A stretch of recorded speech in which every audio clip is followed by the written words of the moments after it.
Cara, tu tá governador de São Paulo, mas você antes era deputado federal, não é? Eu comecei muito novo, viu, Igor? Eu, apesar de vir do interior e não ter uma família de políticos, né? Vim para cá fazer faculdade, aí resolvi entrar na vida pública. Advogado, né? Trabalhei lá com o Mário Covas antes de me formar. Então, quando o Covas ganhou a eleição de governador, era em 1995. Eu tinha 20 anos de idade e participei ativamente da juventude da campanha do Covas. E acabei entrando no governo, na área da agricultura. Minha família vem do agronegócio.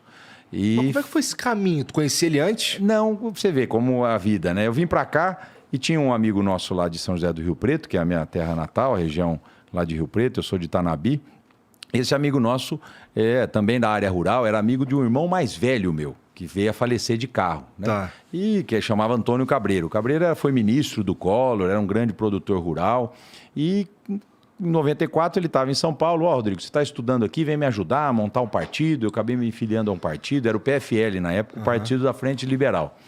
E eu entrei no partido com 18 anos de idade, voluntário, e aí veio a campanha do Covas. E eu participei da campanha do Covas, desde montar palco, organizar as coisas, bater palma, organizar caravana, né? Aquela coisa natural de militante voluntário.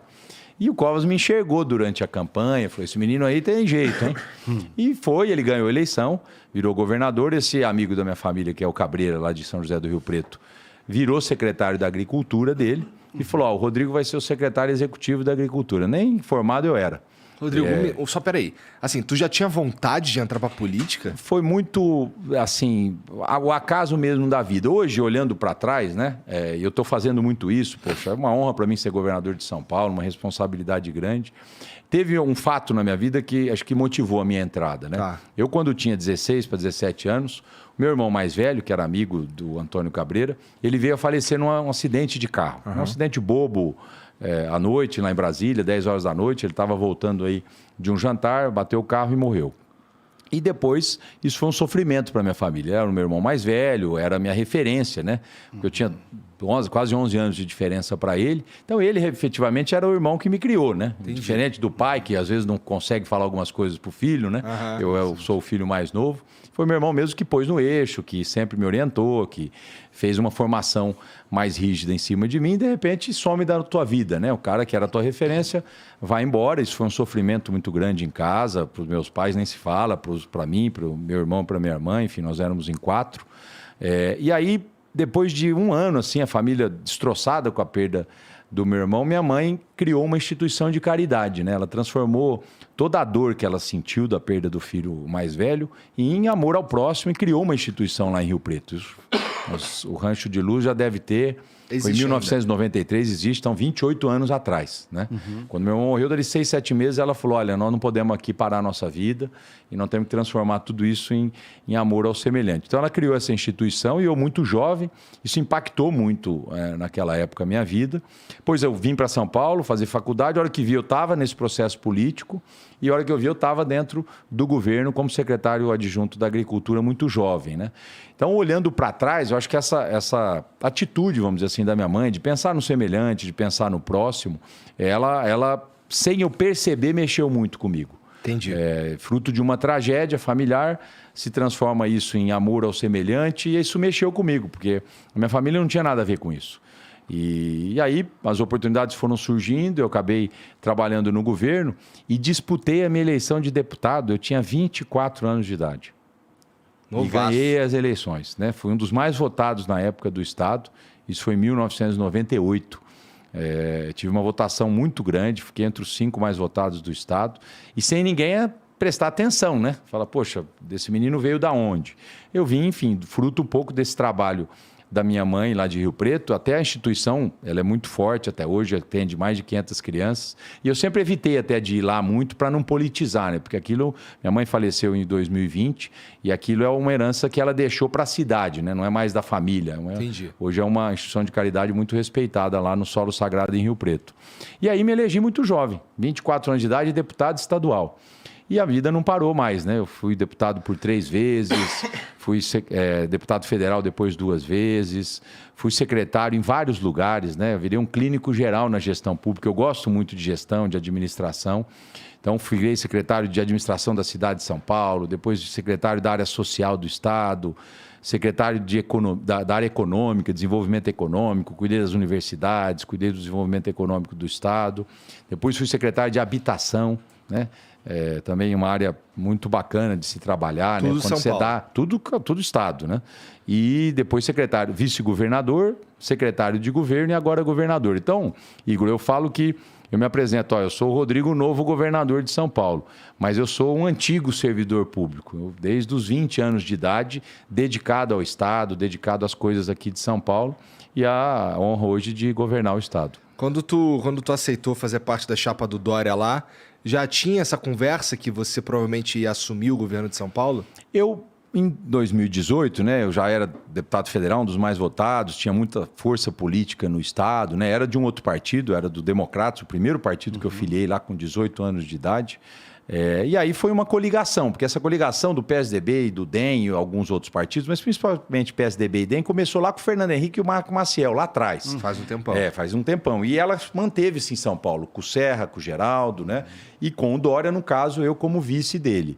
E ele falava, Rodrigo, eu sou contra a reeleição, eu vou ficar um mandato só, e acho que, enfim, você tem bastante aptidão de gestão, você foi secretário aqui em todos os lugares, e ele, na época, me nomeou secretário de governo, porque o vice, Igor, não tem papel. O vice no presidente, o vice-prefeito, o vice-governador, ele assume nas vacâncias do titular. Sim. Né? É até uma coisa interessante. Você vai nos Estados Unidos, por exemplo... Lá o vice tem um papel. Tem, e o presidente, ele não sai. Quando ele sai do país, o vice não vira presidente, continua vice. Porque parte dos pressupostos que lá no Air Force One ele tem como administrar os Estados Unidos de lá. O vice, quando você não tinha essa tecnologia, então o cara saía, você tinha que ter alguém para responder. Hoje não precisa, hoje está tudo aqui, né? Então, é até uma coisa interessante. Tinha até um trabalho na Câmara Federal, era deputado federal, para falar, vamos acabar com o cargo de vice? Mas se o cara morrer? Não, se o cara morrer, a Câmara Municipal, ou a Assembleia Legislativa, ou o Congresso escolhe um novo para terminar o mandato, né? Tem países que é assim.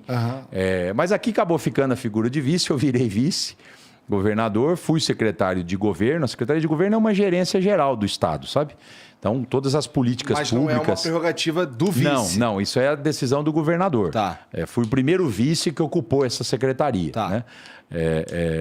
O Dória tem essa coisa de cabeça privada, então ele delega poder, enfim, às vezes não parece muito, mas ele montou uma boa equipe, não parece que ele delega, né? Parece que é tudo ele, mas ele delega bastante e na época me delegou a gerência aí como secretário de governo e eu toquei basicamente a máquina pública nesses 3 anos e com a saída dele, virando governador, foi difícil para mim escolher quem ia para o meu lugar. E na área de secretaria de governo, então eu peguei um técnico também do Estado, que trabalha comigo há muitos anos, o Penido, coloquei lá na secretaria de governo. Foi tranquilo largar esse osso?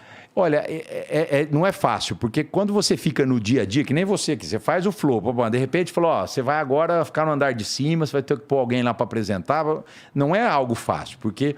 Eu estou acostumado no dia a dia da máquina, problema toda hora, resolve, toma decisão. Eu continuo um pouco assim, mesmo como governador. É óbvio que o governador tem que ter mais tempo para dar entrevista, tem que ter mais tempo para expor as ideias, porque as pessoas olham para o governador com a esperança de que, olha, esse cara pode fazer algo para melhorar a minha vida, né?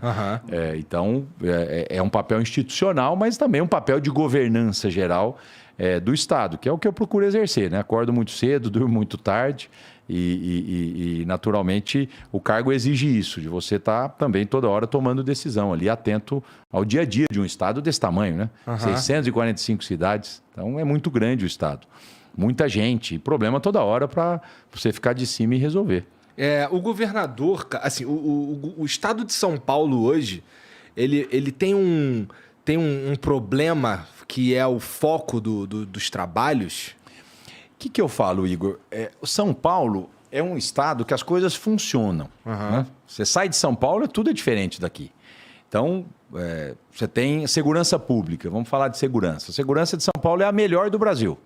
Mas quem está aqui fala, mas me assaltaram hoje de manhã, me roubaram o celular, me furtaram o carro, teve um latrocínio. Isso terá num estado desse tamanho. Então, a segurança, apesar de ser a melhor do Brasil, os indicadores, atas da violência, está tudo aí para ser consultado, não dá para o governador falar, tá tudo bem. Eu assumi, depois de um mês, troquei os comandos da polícia, montei a Operação Sufoco, fico no dia a dia com eles aqui, operando. A Operação Sufoco é aquela dos motoboy? Nós estamos no estado inteiro, nas grandes cidades, nós já apresentamos alguns números, reduziu esses crimes aqui em São Paulo. Tava rolando a modalidade nova, né? Os caras se fantasiam de entregador para roubar os outros, né? Então, não dá para você relaxar, no indicador tá bom. Enquanto tiver alguém sendo roubado, o governador tem que estar ali, agindo, atuando, conversando com as polícias, o que dá para fazer a mais do que vocês estão fazendo. Governador, precisa pagar mais diária para ter mais policial na rua, então vamos pagar. Quanto custa isso? Custa 38 milhões por mês, foi o primeiro mês que nós pagamos de diária. Então, vamos arrumar o dinheiro no orçamento para poder priorizar a segurança, né? Então, eu falo, São Paulo é um estado onde as coisas funcionam. Então, você tem a melhor segurança do Brasil, a melhor saúde, né? Mas você vai para a população, tem problema na saúde. Você comparar com outros estados, enfim, não pode comparar. Então,